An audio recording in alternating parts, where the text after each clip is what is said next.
자바섬엔 유독 화산이 많습니다. 부리섬이라고도 불리는 자바에는 인도네시아에서 가장 활발한 무라피 화산 등 무려 45개의 활화산이 존재합니다. 인도네시아 전체의 활화산 130개 중 3분의 1이 자바섬에 위치하고 있죠.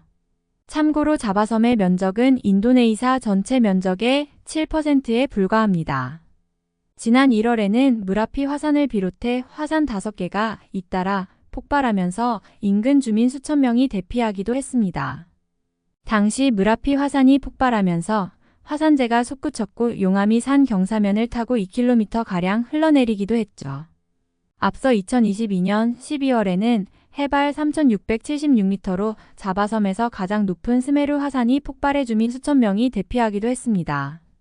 그렇다면 자바섬에 이토록 많은 화산이 있는 이유는 무엇일까요? 전 세계 섬 이야기 아카이브 세계의 섬에서 자세하게 알아보겠습니다. 자바섬은 불의 고리로 불리는 환태평양 조산대에 위치하고 있습니다. 태평양을 빙 둘러싼 불의 고리에서는 전 세계 지진의 80% 이상 그리고 지난 1만 년 동안 가장 강력했던 지진 25건 중 22건이 일어났죠.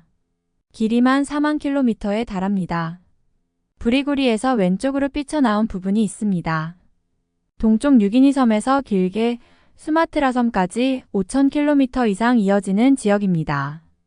이 지역은 태평양판이 없습니다. 대신 아래쪽에 있는 호주판이 유라시아판의 일부인 순다판 밑으로 1년에 5에서 6cm씩 섭입해 들어가고 있죠. 판의 경계에서 화산이 많이 만들어졌고 지진이 발생한 것입니다. 자바섬의 고도를 나타낸 지도를 보면 돌기처럼 삐쳐나온 부분이 줄을 지어 있는 것을 볼 수 있습니다. 바로 활화산들입니다. 중부에는 해발 2,911m짜리 원뿔 모양의 무라피 화산이 있습니다.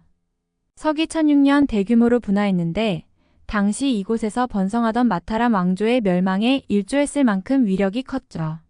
당시 폭발로 보르부드르 사원이 화산재에 파묻히기도 했습니다.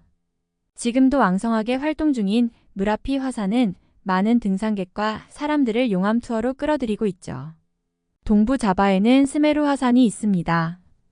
해발 3,676m로 자바섬에서 가장 높은 성층 화산이죠.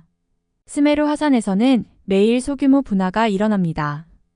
스메루산에서 북쪽으로 20km 떨어진 곳에 브로모 화산이 있습니다. 이곳은 장엄한 일출로 유명하죠. 자바섬 동쪽 끝 발리섬을 마주보는 곳에는 이젠 화산이 있습니다. 이젠 화산은 끊임없이 피어오르는 유황가스와 세상에서 가장 위험한 산성호수로 유명하죠. 분출하는 유황가스가 화산 자체의 뜨거운 열을 받아 불이 붙는 현상인 블루파이어도 목격할 수 있습니다. 화산이 폭발한 뒤 급격히 식어 만들어지는 화산암은 세립질로 이루어져 있습니다. 덕분에 식물의 풍화작용 등을 통해 용암에 녹아있던 미네랄 성분이 쉽게 빠져나오게 되죠.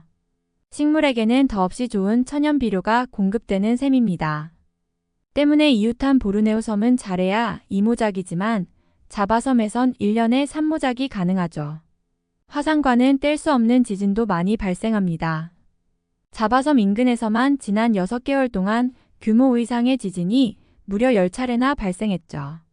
지난 3월에는 자바섬 인근 해역에서 규모 6.4 지진이 발생해 수도 자카르타에서까지 흔들림이 감지되기도 했습니다. 한편 자바섬 서쪽에 있는 반둥은 해발 760m에 위치한 고원도시입니다. 덕분에 적도 근처인데도 사계절 섭씨 22도 정도의 시원한 날씨를 보이고 있죠. 이곳에서는 1955년 제1차 아시아 아프리카 회의, 즉 AA 회의가 개최됐습니다. AA 회의는 냉전을 극복하는 세계 질서를 만들기 위한 제3세계 국가의 연대를 목적으로 열렸죠. 수도인 자카르타에서 남동쪽으로 185km 떨어진 반둥은 자바의 파리로 불리며 자바인들의 대표 관광지가 됐습니다. 구독과 좋아요는 아카이브 세계의 섬을 살찌우는 비타민입니다. 댓글도 많이 부탁드립니다. 감사합니다.